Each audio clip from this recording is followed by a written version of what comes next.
Hello friends, आप सबका हार्दिक अभिनंदन है हमारे इस चैनल पर। तो आज हम लोग तिवारी का तोता, जो कि सुदर्शन जी द्वारा इसकी रचना किया गया है, और इस पाठ से संबंधित सारे प्रश्नों का उत्तर इस वीडियो में हम देखने वाले हैं। तो अगर आप हमारे इस चैनल पर अगर फर्स्ट टाइम आए हैं तो चैनल को सब्सक्राइब कीजिए, साथ ही साथ बगल में जो बेल आइकन का बटन है उसको भी प्रेस कर दीजिए, ताकि आपके एग्ज़ाम से संबंधित, साथ ही साथ आपके कक्षा से संबंधित विभिन्न विषयों का जो वीडियो होता है इस चैनल पर सबसे पहले मुहैया कराया जाता है और इसकी जानकारी आप तक सबसे शीघ्र पहुंच सके। चलिए देखते हैं अभ्यास वस्तुनिष्ठ प्रश्न। पहला क्वेश्चन, तिवारी का तोता किस विद्या की रचना है? तो कहानी। तिवारी का तोता कहाँ रहता था? तो पिंजरे में। तिवारी के पास कितने तोते थे? एक। पिंजरे के तोते के पास दूसरा तोता कहाँ से आया? जंगल से। पिंजरे का तोता किस कारण मरा? सींग से घाव हो जाने के कारण।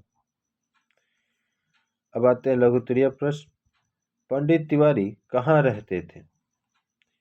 तो पंडित तिवारी काशी की प्रसिद्ध नगरी में रहते थे। एक दिन पिंजरे के सामने कौन आकर बैठ गया? तो एक दिन पिंजरे के सामने एक जंगली तोता आकर बैठ गया। पिंजरे का तोता पिंजरे की प्रशंसा क्यों करता है? तो पिंजरे का तोता पिंजरे के अपने मकान को, मतलब कि जो पिंजरे का तोता है वो पिंजरे के अपने मकान को मजबूत और सुरक्षित और जंगल में खतरा समझता है। यानी जो पिंजरा का तोता है वो पिंजरे की प्रशंसा इसीलिए करता है क्योंकि वो समझता है कि वो मकान में, मतलब उसका जो मकान है मजबूत है, सुरक्षित है, जबकि जंगल में खतरा है, इसीलिए वो पिंजरे की प्रशंसा करता है। पंडित तिवारी के बेटे ने पिंजरे में क्या डाला? तो पंडित तिवारी के बेटे ने पिंजरे में सीक डाला। मरे हुए तोते की मरी हुई आत्मा ने क्या कहा? तो मरे हुए तोते की मरी हुई आत्मा ने जंगली तोते को चूरी देने के लिए कहा। मिठाई, क्योंकि इसने एक कैदी को छुड़ाया है और मुर्दे को जिंदा किया। ये बोधमूलक। पिंजरे के तोते से जंगल के तोते ने क्या कहा? तो पिंजरे के तोते से जंगल के तोते ने कहा, तुम्हारी सूरत तो मुझसे मिलती है, परंतु स्वभाव मुझसे नहीं मिलता, और तुम्हें किसी ने कैद कर रखा है। मेरा आज़ादी, मतलब तेरी आज़ादी मर चुकी है, तेरी आंखें अंधी हो चुकी हैं, और इस पिंजरे ने तुम्हें देह ही नहीं तुम्हारी आत्मा को भी कैद कर लिया है। ये पिंजरे के तोता से जंगल के तोते ने कहा कि तेरी आज़ादी तो मर चुकी है, तेरी आंखें अंधी हो चुकी हैं, और इस पिंजरे ने तुम्हें पूरी तरह से तुम्हारे देह पर ही नहीं तुम्हारी आत्मा को भी कैद कर लिया। अभागा कहने पर जंगल के तोते से पिंजरे के तोते ने क्या पूछा?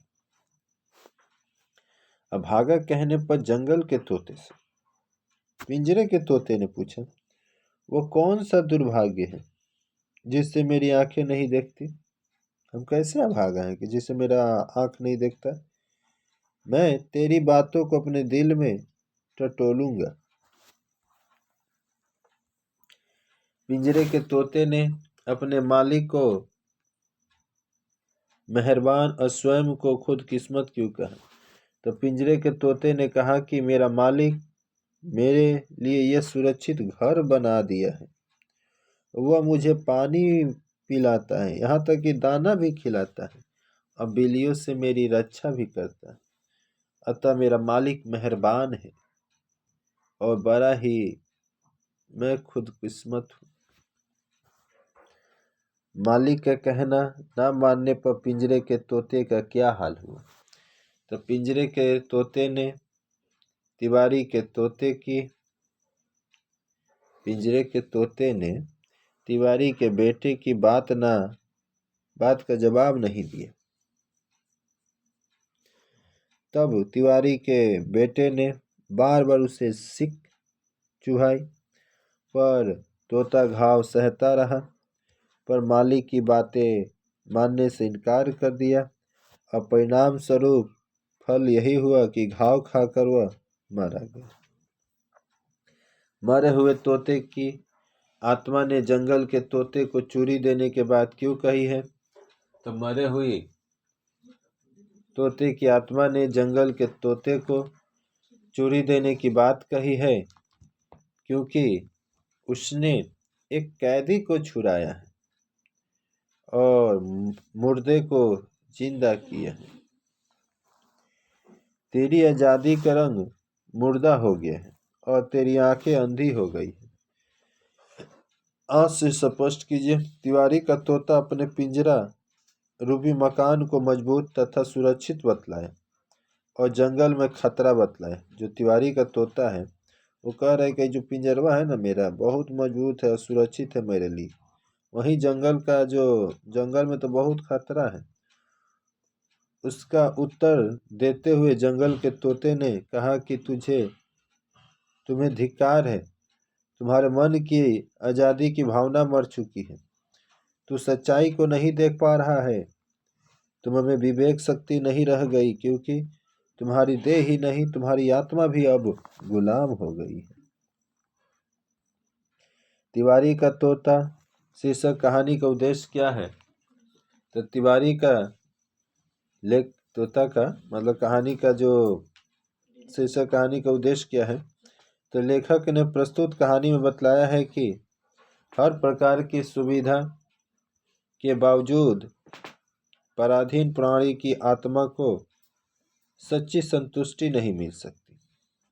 यानी हर प्रकार की सुविधा के बावजूद पराधीन प्राणी यानी कि जो पराधीन प्राणी है यानी जो गुलाम प्राणी है उसकी आत्मा को सच्ची संतुष्टि नहीं मिल सकती। गुलामी जीवन में कभी भी सुख शांति नहीं मिल सकती। पराधीनता जीवन के लिए सबसे बड़ा अभिश्राप है। चलिए दीर्घ उत्तरीय प्रश्न देखा जाए। कहानी के आधार पर बतलाइए कि स्वाधीन जीवन में ही सच्चा सुख शांति तथा संतुष्टि मिलती है। स्वाधीन। तो तिवारी का तोता कहानी के माध्यम से लेखक ने इस हकीकत को उजागर किया है कि पराधीन जीवन में यदि सैकड़ों प्रकार की सुविधाएं मिल भी जाए फिर भी प्राणी की आत्मा तो सच्चा सुख शांति और संतुष्टि नहीं मिलती। स्वाधीन जीवन में सच्चा सुख और संतोष मिलता है। पराधीन जीवन में सपने में भी सुख नहीं मिलता। मालिक की बात न मानने पर सारा सुख दूर भागता है। मौत को गले लगाना पड़ता है। तिवारी का तोता पिंजरे में रहकर अपने को हर प्रकार से सुखी और सुरक्षित समझता था। सोचता था कि उसका मालिक उसे पानी दाना देता है, बिल्लियों से उसकी रक्षा करता है और उसके लिए सुंदर पिंजरा बनवा दिया।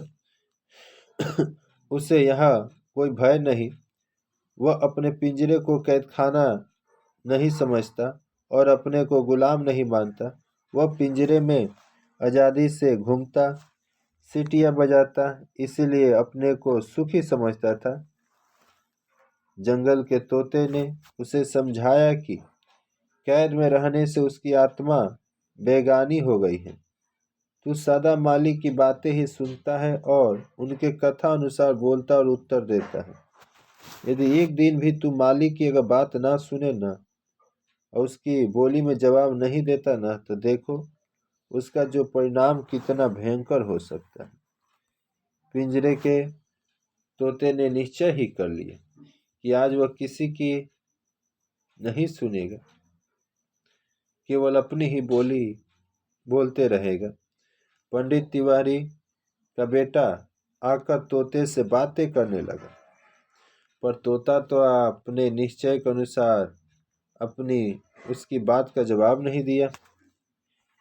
तिवारी का बेटा लोहे की सीख लेकर उसके गर्दन में चुभोकर उसे बोलने के लिए जवाब देने लगा, पर तोता घाव सहता रहा, पीड़ा झेलता रहा, पर आदमी की बोली में जवाब देने से इनकार कर दिया। फलस्वरूप सीकों की चुभन से घायल तोता अंत में एक तरह से मौत को प्राप्त कर लिया। जो गुलाम मालिक की बात नहीं सुनता, उसका यही हाल होता है। गुलामी का जीवन नरकीय जीवन होता है। पशु, पक्षी या मनुष्य कोई भी प्राणी पराधीन रहकर सुखी नहीं रह सकता। मालिक की इच्छा अनुसार ही उसे आचरण करना पड़ता है।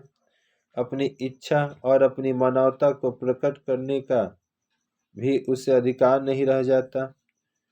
स्वच्छंद रहना मन की मूल प्रवृत्ति है और संसार में कोई भी प्राणी दूसरे के अधीन और नियंत्रण में रहना ही नहीं चाहता। पराधीनता में अशांति, व्याकुलता तथा निराशा की भावना प्रबल हो जाती है। गुलामी की स्थिति में सोने का जो पिंजरा, सोने का महल भी कोई पसंद नहीं कर सकता। किसी भी देश या व्यक्ति के लिए गुलामी अभिशाप तथा कलंक है। स्वाधीनता सुख, शांति, उल्लास तथा उमंग का मूल्य है। कहा गया है कि पराधीन सपनेहु सुख नहीं। भाषा बोध में देखिएगा, यहाँ पर प लगाकर उपसर्ग लगाकर शब्द बनाना है। जैसे सबके आगे में प वर्ड होना चाहिए, जैसे प्रबल। अगर इस उपसर्ग को हटा दीजिएगा तो भी पीछे वाले वर्ड का मतलब होना चाहिए। तो प्र हटाने पर बल का मतलब वही समझ ही रहे। प्रभाव, प्रताप, प्रगति, प्रतिज्ञा। उपसर्ग अलग करके कुछ शब्द लिखने हैं। सुगंध तो सु प्लस गंध, सुपुत्र सु प्लस पुत्र, सुगम सु प्लस गम, सुअवसर सु प्लस अवसर, सूरत सु प्लस रथ। तो इस वीडियो में इतना ही। फिर मिलते हैं एक नए वीडियो में एक नए टॉपिक के साथ। तो अगर इस चैनल पर अगर फर्स्ट टाइम आए थे तो चैनल को सब्सक्राइब कर लीजिएगा। अब बगल में ही बेल आइकन का बटन है, उसको भी प्रेस कर दीजिएगा। वीडियो अच्छा लगा तो लाइक कर लीजिएगा, दोस्तों में शेयर करना ना भूलें। ठीक, इस वीडियो को देखने के लिए बहुत बहुत धन्यवाद।